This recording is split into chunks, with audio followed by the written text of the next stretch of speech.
Hey, good afternoon, folks. It's a little windy today, so I'm going to stay in the leeward side of this building here. Anyhow, today we're going to talk about another CIWS, the Russian Ak-630. This is the Russian equivalent of the U.S. Phalanx, or the goalkeeper like I talked about just a few days prior. Anyhow, the Ak-630 is a 6-barreled, 30mm CIWS gun, as the name suggests. That is pretty much ubiquitous across all the Soviet, late Cold War Soviet vessels, so 70s and 80s and early 90s. In fact, in some places they are still in service today. You can find them, there's a Chinese knockoff as well. Quite a few countries still use them today, though it is a little bit long in the tooth, let's just say. Anyhow, so development started on this in the 1960s. By the time you start getting around to about 1972 is when it went into production. Typically, a lot of ships would have multiples of these. 2, 4, 6, 8. I want to say the Kirov battlecruisers had 8 of these on there, if not more.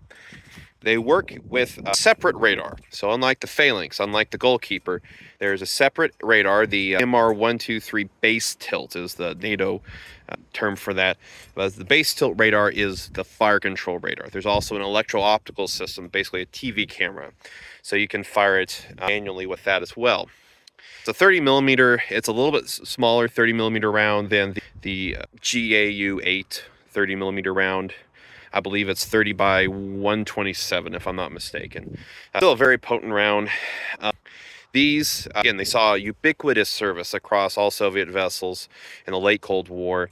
They put a lot of them on there. They were fairly manufacturable, I would suppose, and fairly affordable, so they put a lot of them on there.